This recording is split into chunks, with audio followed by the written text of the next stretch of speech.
Hello students, मैं कमल कुमार अपने इस YouTube channel value for time में आप सभी का स्वागत करता हूं।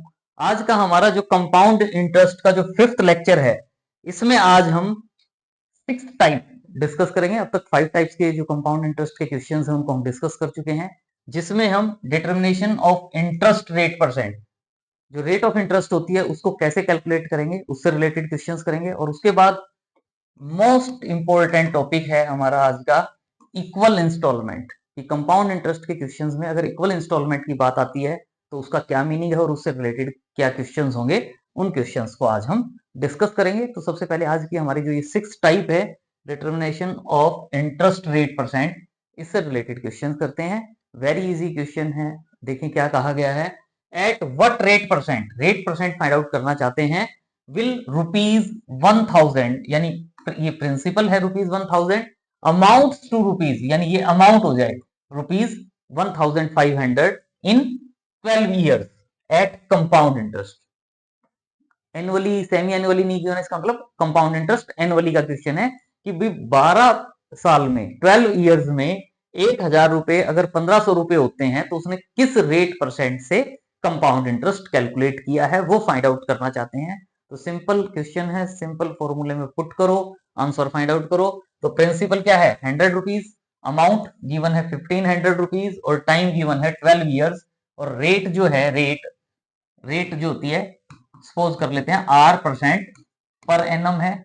और अगर आगे जब फॉर्मूला यूज करते हैं तो उसमें आर अपॉन 100 होता है, तो उसको हम आई से डिनोट कर सकते हैं। रेट परसेंट वाला जो पार्ट होता है आई से डिनोट कर सकते हैं। फॉर्मूला आपको पता है क्या होता है, amount is equal to principal into 1 plus R upon 100 raise to the power time.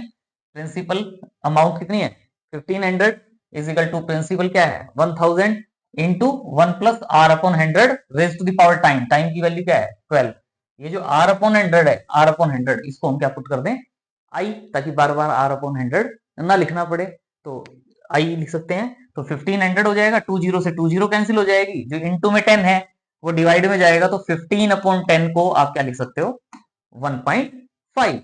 तो 1.5 इजिकल टू क्या हो जाएगा 1 plus I raise to the power 12। और यहां से अब हम आई की वैल्यू फाइंड आउट करना चाहेंगे और वो आई की वैल्यू यहां पुट कर देंगे तो आर आंसर आ जाएगा। और अब इस टाइप के क्वेश्चंस तो हम कर ही चुके हैं। लॉग टेबल आपको देखनी आती है, अच्छे से देखनी आ गई होगी, अब तो लॉग टेबल काफी क्वेश्चंस कर चुके हैं।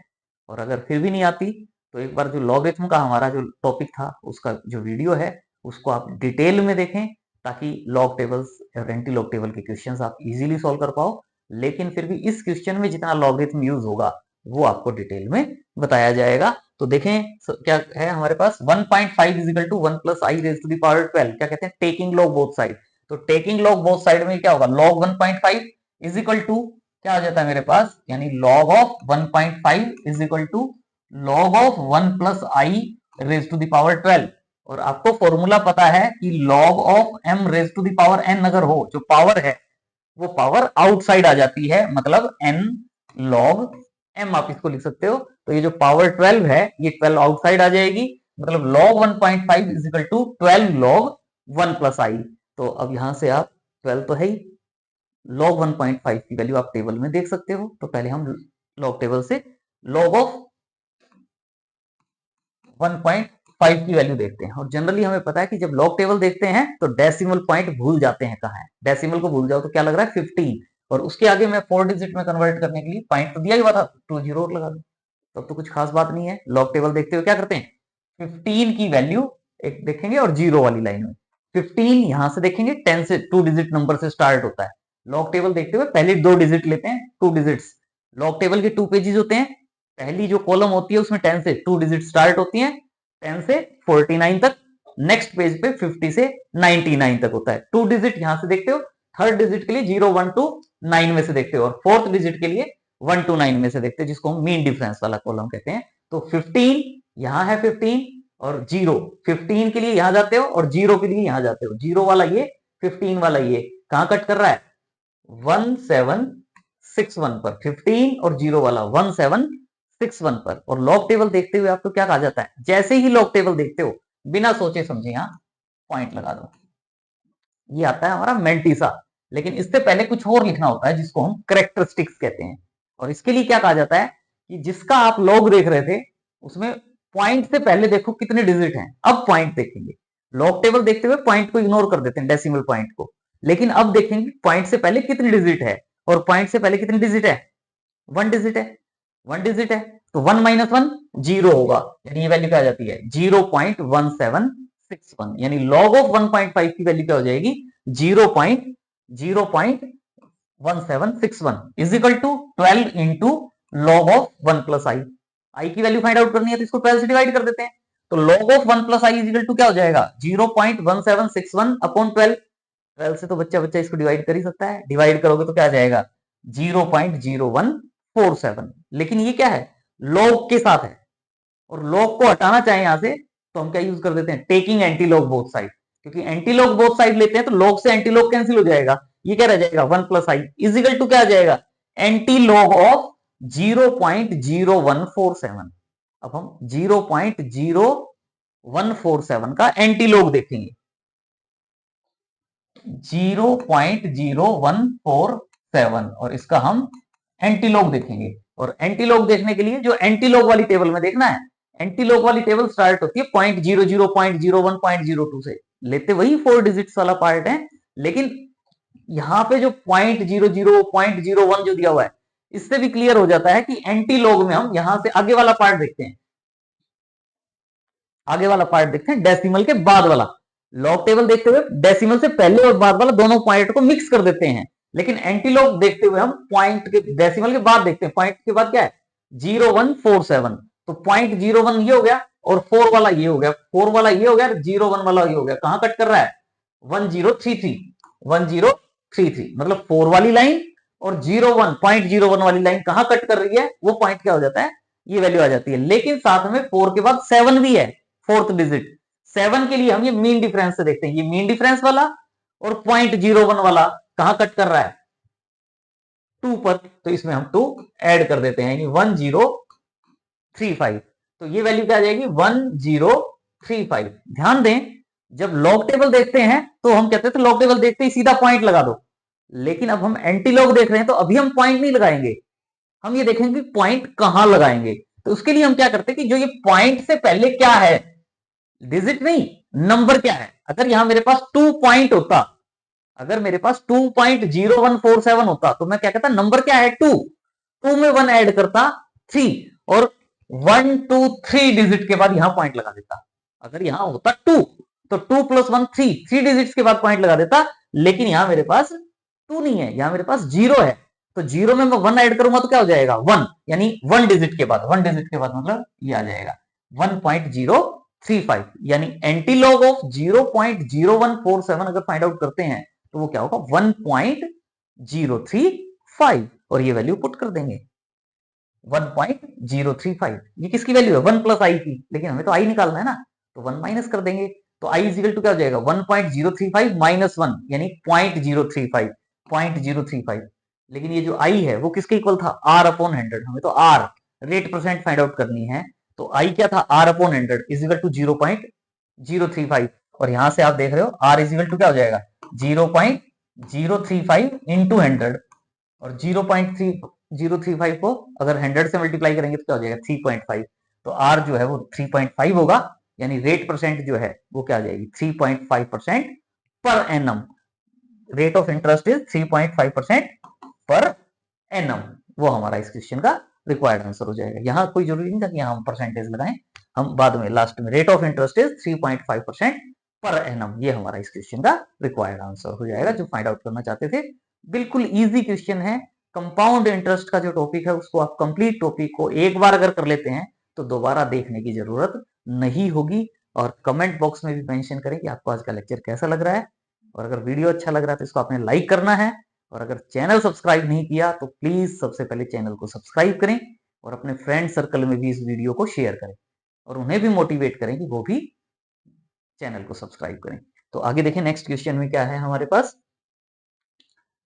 ए सम ऑफ मनी, ये मोस्ट इंपॉर्टेंट क्वेश्चन है एग्जामिनेशन पॉइंट ऑफ व्यू से, लेकिन इजी है, मीनिंग हमें पता होना चाहिए, हम इजीली इस क्वेश्चन को सॉल्व कर सकते हैं।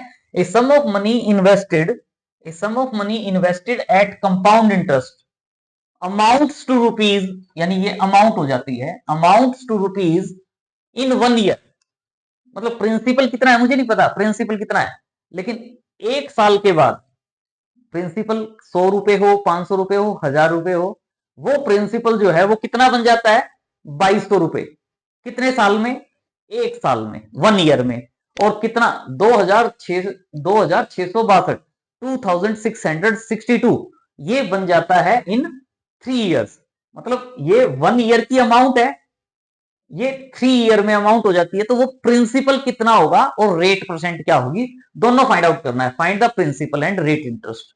कई बार लगता है यार दोनों वैल्यूज कैसे फाइंड आउट करें, लेकिन इस बुक का, हमारा इस चैप्टर का सबसे easy plus most most important question बनता है। तो थोड़ा सा ध्यान देंगे और आप इसको कर पाएंगे। तो हमने इसमें क्या किया, प्रिंसिपल सपोज कर लिया ₹P है, और रेट जो है वो R% पर एनम है। और सॉल्व कर लेते हैं, फॉर्मूला हमें पता ही है क्या होता है, amount is equal to principal into 1 plus R upon 100 raise to the power time. पहले 1 ईयर के लिए पुट कर लेते हैं, 1 ईयर के लिए, 1 ईयर के लिए अमाउंट कितनी, ये पहले यहाँ 3 ईयर्स के लिए लिखा है, 3 ईयर्स के लिए, 3 ईयर्स के लिए क्या होता है, अमाउंट कितनी है 2662 is equal to principal into 1 plus R upon 100 raise to the power time यानी 3। ये तो 3 ईयर्स के लिए हो गया। 1 ईयर के लिए अमाउंट कितना हो जाता है 2200 P principal into 1 plus R upon 100 raise to the power 1। ये मेरी 2 इक्वेशंस हो गई। अब ये लग रहा है कि इन 2 इक्वेशंस को कैसे सॉल्व करें और P और R की वैल्यू फाइंड आउट करें। तो देखो बिल्कुल इजी है, अगर मैं इन दोनों इक्वेशंस को डिवाइड कर देता हूं, this upon this is equal to this upon this हो जाएगा। तो डिवाइड करूंगा तो ये P से P कैंसिल हो जाएगा। और ये एक पावर है, अगर मेरे पास x raise to the power m upon x raise to the power n हो, तो उसको मैं x raise to the power m minus n लिख देता हूं, पावर माइनस हो जाती है। तो ये पूरा अगर ये x होता तो ये x क्यूब है और ये x है, तो एक पावर कम हो जाएगी, तो क्या रह जाएगा x स्क्वायर यानी 1 प्लस R अपॉन 100 का होल स्क्वायर। और वो मेरे पास क्या रह जाएगा, R की फॉर्म में इक्वेशन, और उसको सोल्व करके R की वैल्यू फाइंड आउट कर लेंगे। और वो R की वैल्यू सेकंड इक्वेशन, वैसे तो किसी में भी पुट कर दो, लेकिन सेकंड इक्वेशन में पुट करना थोड़ा सा इजी लग रहा है, तो सेकंड इक्वेशन में R की वैल्यू पुट करके P निकाल लेंगे, क्वेश्चन खत्म, पूरे नंबर आ गए हमारे पास। देखें डिवाइडिंग इक्वेशन 1 बाई इक्वेशन 2, तो डिवाइड करोगे तो क्या हो जाएगा 2662 upon 2200 is equal to 1 plus R upon 100 whole square. तो जनरली ये जो पार्ट है कुछ कैंसिल आउट होगा और रिमेनिंग पार्ट स्क्वायर में कन्वर्ट हो जाएगा। तो अगर 22 से, पहले अगर चाहो तो इसको 2 से कट कर लो, 2 से 1100 और ये 2 से 1331, और 1331 हमें पता है 11 क्यूब होता है, 11 इंटू 11 इंटू 11 होता है। नहीं तो इसको 11 से डिवाइड करके देख लेना, इसको 11 से डिवाइड करोगे अगर आप 11 से, ये 100 हो जाएगा, इसको 11 से कट करेंगे तो 121 हो जाएगा। तो यानी ये क्या होगा 121 upon 100 is equal to 1 plus R upon 100 whole square. अब मेरे पास यहाँ इसकी पावर 2 है, तो अगर इसकी भी पावर 2 में कन्वर्ट कर दूं तो पावर वाला झंझट ही खत्म हो जाएगा मेरे पास। तो ये जो 121 अपॉन 100 है, इसको हम क्या लिख सकते हैं 11 अपॉन 10 होल स्क्वायर, और यहाँ 1 plus R upon 100 whole square. तो बोथ साइड पावर 2 है, तो वैसे तो क्या होता है 1 plus R upon 100 is equal to, generally जो फॉर्मूला होता है ना स्क्वायर से स्क्वायर को अगर हम हटाते हैं, तो जनरली मेरे पास पार्ट बनता है प्लस माइनस 11/10। भाई अगर X square is equal to 4 हो तो हम X is equal to plus minus 2 कहते हैं, अगर ये 2 स्क्वायर है तो हम X is equal to plus minus 2 कहते हैं। लेकिन यहाँ प्लस माइनस क्यों नहीं ले रहे, क्योंकि आर की वैल्यू तो पॉजिटिव आएगी, नेगेटिव तो आ ही नहीं सकती, तो इसलिए हमने डायरेक्ट पॉजिटिव वाला पार्ट ले लिया, प्लस माइनस साइन नहीं लिखेंगे, हम क्या लिखेंगे 1 plus R upon 100 is equal to 11, और R अपॉन 100 क्या हो जाएगा, प्लस का 1 है, लेफ्ट साइड में जाएगा तो माइनस का हो जाएगा, यानी R upon 100 is equal to 11 upon 10 minus 1, और इसमें आप 10 एलसीएम लेंगे तो 11 माइनस 10 हो जाएगा, और 11 माइनस 10 मतलब 1 अपॉन 10। 100 डिवाइड में है, उस साइड जाके मल्टीप्लाई में होगा, तो R इज इक्वल टू क्या हो जाएगा 1/10 इंटू 100, जीरो से जीरो कैंसिल हो जाएगी, तो यहाँ मेरे पास R की वैल्यू क्या आ जाएगी 10। R की वैल्यू 10 है, तो रेट परसेंट क्या हो जाएगी, रेट परसेंट हमने क्या लिखी थी R% पर एनम, तो R की वैल्यू 10 पुट कर देंगे तो क्या आ जाएगा 10% पर एनम। R की वैल्यू 10 आ गई, और R की वैल्यू 10 जो आई है वो अगर इस फर्स्ट इक्वेशन में मैं पुट कर दूं तो 2200 is equal to P into 1 plus 10 upon 100, 10 से 10 कैंसिल हो जाएगी, 2200 is equal to P into LCM लेंगे तो 11 अपॉन 10, और यहां से P की वैल्यू फाइंड आउट कर सकते हो, 2200 इंटू 10 मल्टीप्लाई में आ जाएगा, 11 डिवाइड में आ जाएगा, 11 टू जा तो क्या आ जाएगा 2000, प्रिंसिपल क्या आ जाएगा 2000। ये हमारा इस क्वेश्चन का आंसर आ जाएगा। बिल्कुल इजी क्वेश्चन है, इंपॉर्टेंट क्वेश्चन है, प्ले विद मैथ्स।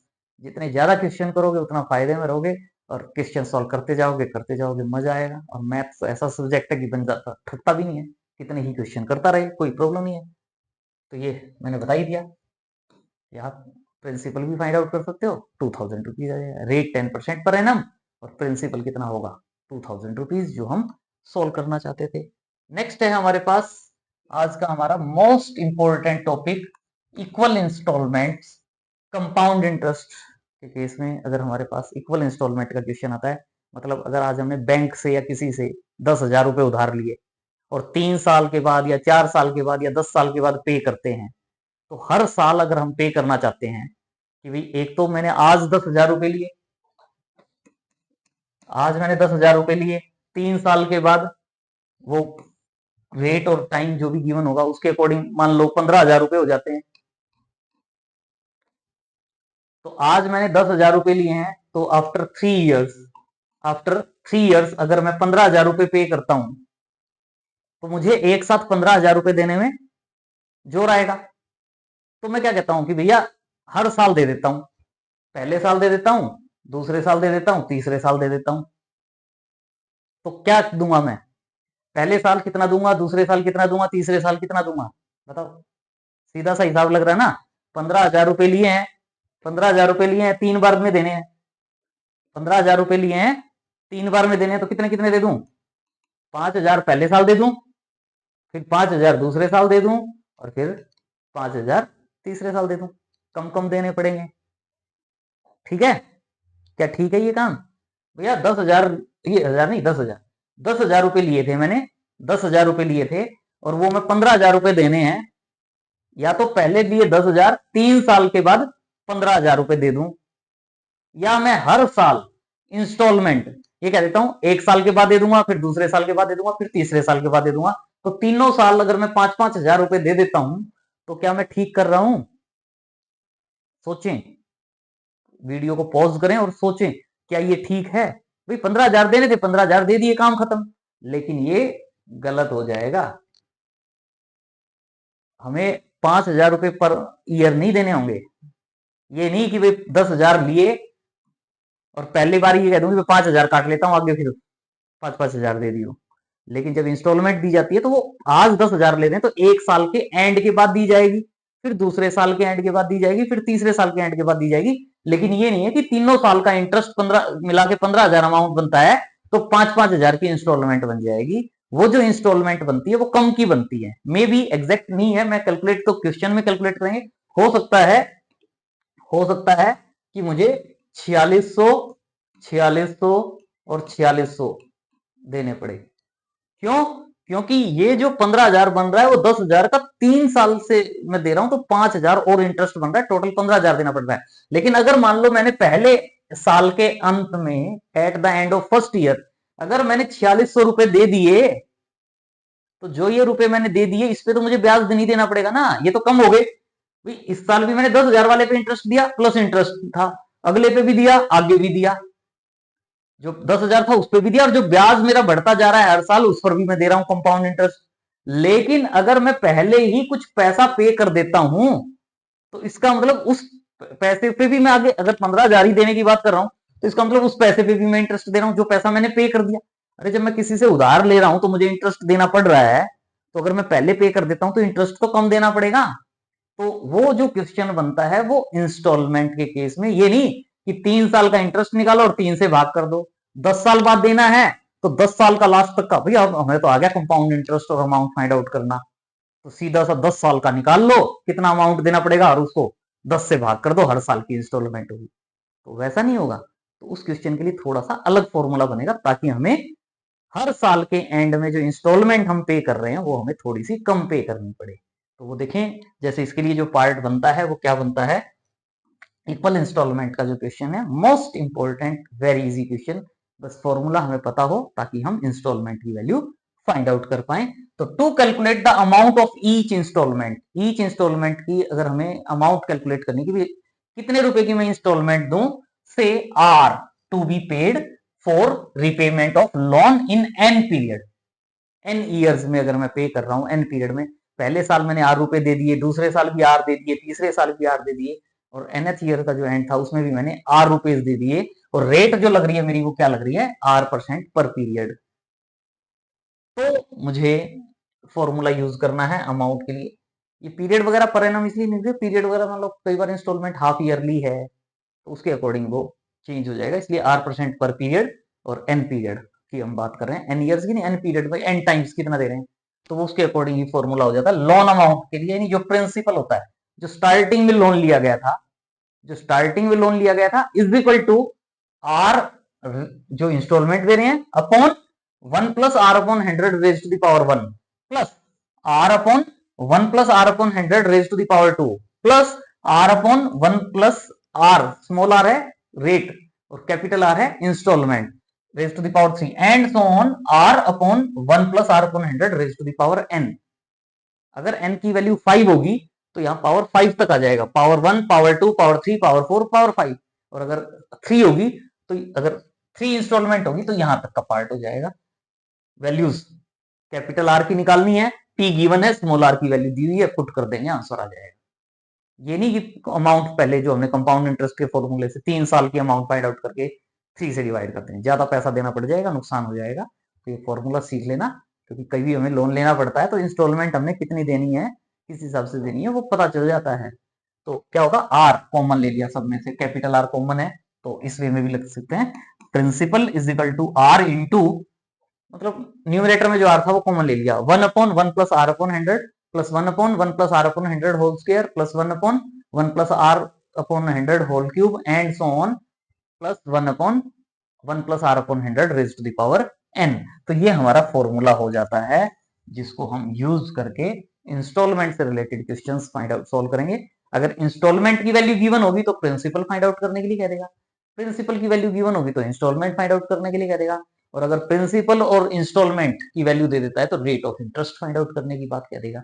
बिल्कुल सिंपल क्वेश्चन है, बस हमें फॉर्मूला पता होना चाहिए, अगर फॉर्मूला पता है तो हम क्वेश्चंस को इजीली सॉल्व कर सकते हैं। जैसे ये हमारे पास क्वेश्चन है आज का हमारा most important question, most easy question, अगर हमें फॉर्मूला पता है तो क्या करें, Sahil borrowed a sum of rupees 40,000, Sahil ने 40,000 रुपीज बोरो किए from a friend as a loan and promise to pay back in 3 equal installment, 3 equal installment में, यानी n की वैल्यू 3 है, 3 equal installment, if the rate of interest is 5% per annum, यानी small r की value 5% per annum है, then find the amount of each installment, each installment की amount find out करनी है। तो ये नहीं कि हम ये करें कि हम ये तो ऐसे करेंगे, ये नहीं कि हमें पता है कि अमाउंट इज इक्वल टू क्या होता है, principal into 1 plus R upon 100 raise to the power time, principal कितना है 40,000 इंटू 1 प्लस आर, आर कितना है 5% per annum, 5 upon 100 whole cube, 3 installment है, 5 से 20 यानी 21 अपॉन 20, यानी 40,000 into 21 upon 20 into 21 upon 20 into 21 upon 20, 0 0 0 cancel, और ये 2 2 2 8, इससे 8 से अगर इसको कैंसिल करोगे 2 4 8 से 5, तो ये 5 इंटू 21 इंटू 21 इंटू 21 क्या होता है 9261, और इसको 5 से मल्टीप्लाई करोगे, 5 1 जा 5, 5 6 जा 30, 10 3 13, 45 एंड 1 46, 40,000 रुपए लिए थे, कितने देने हैं 46,305, लेकिन ये तब होते जब बीच में नहीं देता, पहले दिन लिए और 3 साल के बाद देता है तो इतना अमाउंट देना था। और इंस्टॉलमेंट, इंस्टॉलमेंट अगर कह दो कि 46,305 को 3 से डिवाइड कर दो, 3 से डिवाइड करोगे 3 1 जा 3, 16 15, 3 4 जा 12, 3 3 जा एंड 5, 15,435 रुपए। भाई सीधा सॉल्व करो और 15,435 सारा गलत हो जाएगा, रॉन्ग, ऐसे इंस्टॉलमेंट नहीं निकलेगी। देखो 15,000 कह रहे हैं ना, देखो आंसर क्या आएगा 14,688, कम देना पड़ेगा। तो ये ध्यान रखना है, ये मैंने इसलिए सॉल्व किया, अगर सीधा 3 साल के बाद देने की बात आती, सीधा 3 साल के बाद देने की बात आती तो वो 46,305 रुपए देता, लेकिन हर साल दे रहा है, बीच में हर साल के एंड में दे रहा है। तो ये नहीं कि 46,305 को 3 से डिवाइड कर दोगे और कह दोगे जी आंसर आ गया। हमें आंसर नहीं फाइंड आउट करना, अपना फायदा भी करना है, हमें कुछ सीखना भी है मैथ्स में। तो वो जो इंस्टॉलमेंट आएगी उसके लिए अगर ये मेथड कर दिया तो गड़बड़ हो जाएगा, पैसे भी ज्यादा दोगे और मूर्ख भी कहना होगे। देखें कि कैसे करना है। लोन अमाउंट कितना है, प्रिंसिपल ₹40,000 और रेट क्या है 5% पर एनम। तो मान लेते हैं कि ईच इंस्टॉलमेंट जो है वो at the end of year क्या है ₹R की, ईच एनुअल इंस्टॉलमेंट क्या है ₹R की, और टाइम पीरियड कितना है 3 साल में पे करना, मतलब उसने 3 इंस्टॉलमेंट देनी है। तो उसके लिए फॉर्मूला क्या होता है, P is equal to R upon 1 plus R upon 100 raise to the power 1 plus R upon 1 plus R upon 100 raise to the power 2 1 upon R 1 plus R upon 100 cube and so on n तक का था, n तक का था, लेकिन हमारे पास तो n की वैल्यू 3 हो गई, तो इसका मतलब इतना फॉर्मूला रह जाएगा। पहले हमने डायरेक्ट फॉर्मूला लिखा है n तक, लेकिन लिखा तो n तक है, लेकिन अगर n की वैल्यू 3 कहेंगे तो नेक्स्ट स्लाइड में हम क्या कह सकते हैं कि ये फॉर्मूला रह जाएगा। कैपिटल P की वैल्यू है 40,000, स्मॉल r की वैल्यू है 5, पुट कर दो, सॉल्व कर दो, आंसर आ जाएगा, उससे भी कम कैलकुलेशन लगेगी। तो 40,000 is equal to r into 1 upon 1 plus r upon 100 यानी 5 upon 100, 1 plus 1 upon r upon 100 whole square whole cube, 5 से या इसमें एलसीएम लेंगे 1 प्लस 5 अपॉन 100 है, एलसीएम लेंगे 100 तो क्या हो जाएगा 100 प्लस 5 यानी 105 अपॉन 100। वैसे चाहते तो 5 से कैंसिल कर देते, थोड़ा इजी हो जाता, आगे भी कैंसिल करेंगे, लेकिन कोई बात नहीं, ये क्या हो जाएगा 100 अपॉन 105। नेक्स्ट ये वैल्यू क्या होगी 100 upon 105 upon 100 whole square, 105 upon 100 whole cube, लेकिन ये 1 अपॉन है, न्यूमरेटर में लेके जाएंगे तो उल्टा हो जाएगा 100 अपॉन 105।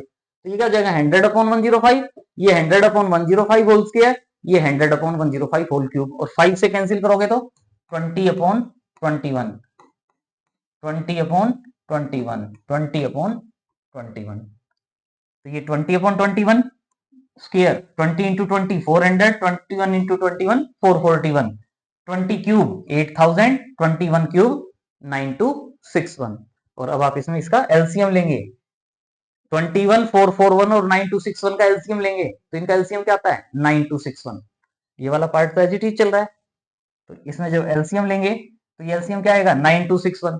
21 से 9261 को डिवाइड करोगे, 21 से इसको डिवाइड करोगे तो क्या आएगा 441, यानी 20 को 441 से मल्टीप्लाई करोगे, प्लस ये 400 है, 441 से इसको डिवाइड करोगे तो 21 आएगा, तो 21 इससे मल्टीप्लाई हो जाएगा, प्लस 8000 है, इसे डिवाइड करोगे तो 1 ही आ जाएगा। तो क्या होगा 20 इंटू 441 8820 आ जाएगा, 400 इंटू 21 8400 आ जाएगा, 8000 इंटू 1 8000 आ जाएगा, और अपॉन में क्या है 9261। तो ये 40,000 is equal to R into इन तीनों को ऐड करोगे, ऐड कर सकते हो, इन तीनों को ऐड करोगे तो 25,220 आ जाएगा, अपॉन क्या है 9261।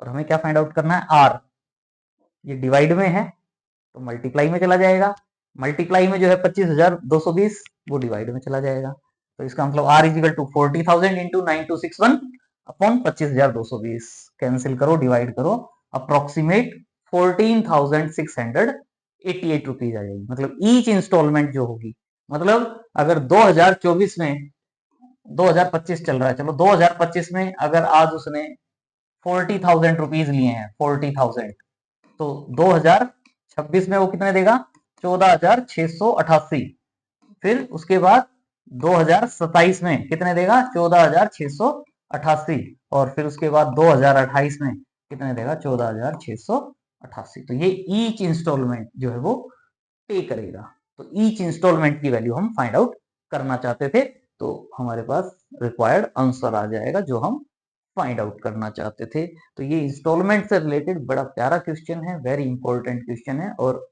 हमारे डेली लाइफ में भी यूज होता है। कहीं भी हम किसी से पैसे उधार ले रहे हैं या दे रहे हैं तो कितना इंटरेस्ट लेगा वो, क्या कितने टाइम के लिए है, तो उस टाइप के क्वेश्चंस को कैलकुलेट करने में भी हेल्पफुल है। कहीं मार नहीं खाओगे, कहीं पैसा ज्यादा नहीं दोगे, किसी से पैसा अगर किसी को उधार देते हो तो कम भी नहीं लेंगे, क्योंकि अगर हमें आता होगा तो ठीक है, नहीं तो दूसरे वाला हमें चपत लगा जाएगा और लॉस भुगते रहना। तो आज के लिए इतना ही। Thanks for watching. Comment box में जरूर मेंशन करें कि आपको आज का लेक्चर कैसा लगा। चैनल सब्सक्राइब नहीं किया तो सबसे पहले प्लीज चैनल को सब्सक्राइब करें, वीडियो को लाइक करें और अपने फ्रेंड सर्कल में भी वीडियो को शेयर करें। उन्हें भी मोटिवेट करें कि वो भी चैनल को सब्सक्राइब करें और उनको भी कहें कि वो भी आगे शेयर करें वीडियोस को। Thanks for watching. See you in next video.